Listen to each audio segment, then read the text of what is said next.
I don't think I've ever seen a show blow it as badly as this one has. Let's dig into the details, shall we? Before we begin, be sure to subscribe. We're back on Brendok 16 years earlier, and the Jedi are collecting plants? What are they doing there? At nightfall, we learn that Torben wants to go home. Apparently, they've been there for 7 weeks because a hyperspace disaster made the planet uninhabitable 100 years ago. Somehow, that is not the case anymore. So there's some plants here.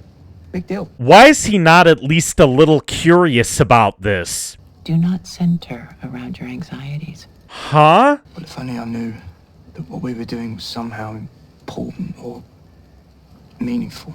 Saul explains that they're looking for a vergence in the Force. For some reason, Torben doesn't know what that is. Why?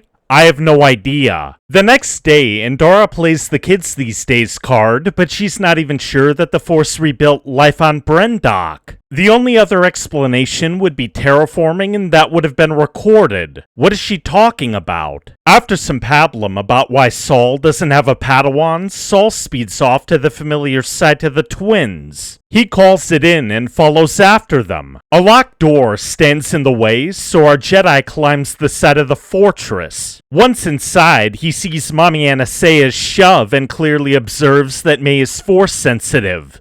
For the second time. We're gonna come back to that later. Saul gets out of there and reports in. At first, Torben suspects Night Sisters, but Saul believes that the kids are in danger. Therefore, the Jedi travel to the fortress. Are we supposed to be disagreeing with them or something? Kalnaka slices the controls. Endara thinks that she should go in alone, even though one Jedi would be less of a deterrent. She relents, and they all go in together. We take a second look at the first confrontation. Long story short, it actually makes the Jedi look better. Mommy Anastaea violates Torben's mind and starts tempting him in a really creepy way. You have natural desires you suppress.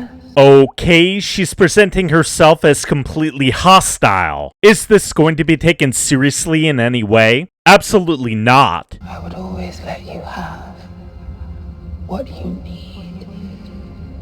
I don't know how some people are treating this as a moral gray area. Torben cries because he wants to go home, for some reason. That opens him up to the mind assault. The Jedi have every right to be worried about this. Endara thinks that Saul bought time, but I feel a connection to Osha. the Force is telling Saul something.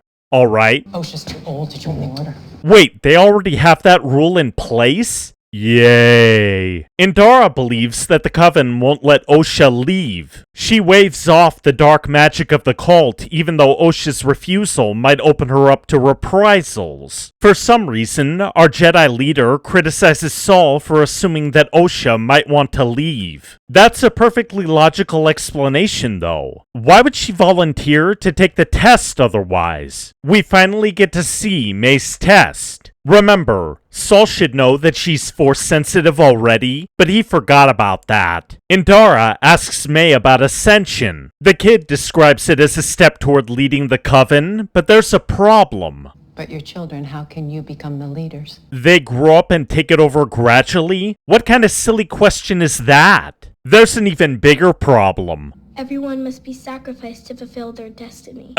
What? The Jedi let May go, and Saul asks to take a different approach with her twin. Osha winds up passing the test, obviously. I guess the writers had to repeat themselves there as a reminder. The Jedi run the blood, and Endara orders them to meet up at the camp later. The Council said no to combating a bunch of dark side cultists. Why? I have no clue whatsoever. But there's something dangerous about those women. Yeah, it's mind control. Oh, by the way, the Jedi can't go home either, so yeah. But wait, it gets even dumber. Saul supposedly coached Osha by thinking that she should tell the truth? What? Torben gets the blood work back. It turns out that the twins have a matching readout, which should be impossible. The twins were artificially created? Maybe by tapping into a power dense enough to split one consciousness into two bodies? Torben rushes off to rescue Osha and May. Saul and the others follow, but everything gets worse. We get a brief recap of NSA and Osha's conversation. A little while later, Coral tells May to embrace the dark side and stop Osha from leaving. Something else has to be going on. It can't be this simple. The Witch Council throws a hissy fit. However, their leader overrules them. Right now, I choose Mother. Is this going to hold up? No. May pulls a new hope and smashes the elevator controls. Coral orders the witches to prepare for a fight. Okay, she's at fault here. Saul senses that Osha is in imminent danger. He and Torben climb the fortress. Meanwhile, May locks Osha in and picks up the book to burn. Indar and Kelnaka close in, but I told you we cannot use violence. she'll definitely stick to that. Right. May lights the book on fire and instantly regrets it. Why? Oh. Still, the corridor goes up in flames. Outside, Saul and Torben meet the witches. You wish to know if we will allow Osha to join you?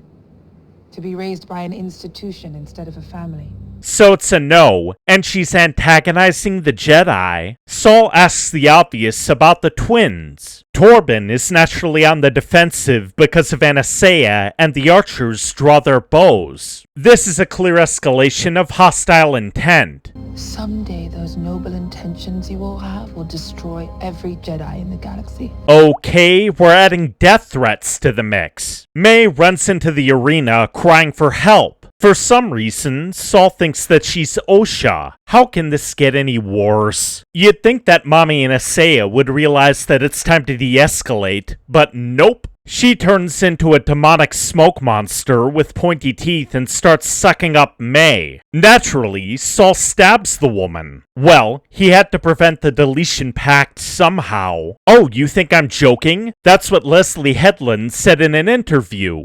I was going to let Osha go. She chose you. But you and she...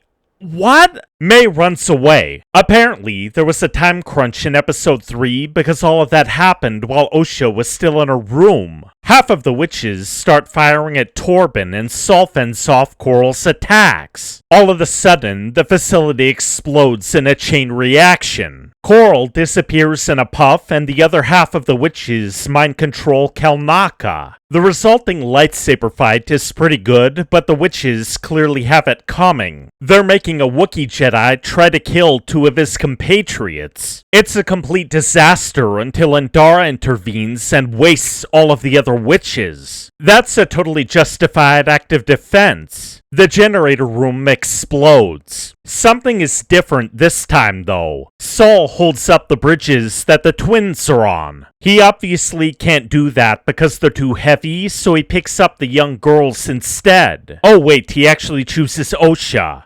Okay. We cut to the Jedi ship. Kelnaka is in the room this time. He doesn't really have a character though, so whatever. I warned you not to interfere. That is completely hollow when we consider that Osha wanted to leave. May burned down the witch's fortress, and everyone was lost. Yeah, that's pretty much how it happened. They have to cover it up though. Why? I have no clue. Osha wakes up, and that's the end of it. Episode 6 may be awkward and weird, but I think that this one is where the bottom falls out. And no, I'm not just saying that because it repeats episode 3. The additional writing deals a death blow to any kind of meaning or sense in the story. Let's count the ways, shall we? For starters, why did Torben want to off himself again? He did nothing wrong outside of whining for a bit. The adult witches were a threat right from the start. What exactly did he do that would render him so deeply depressed? Did he read a script somewhere? While we're on the subject, the witches had to act like morons for there to even be a plot at all. I'm not sure why the writers made Mother Anastasia's mood swing back and forth and back and forth. She could have de-escalated at any time and chose not to do that. And of course, why would the Jedi need to cover any of this up?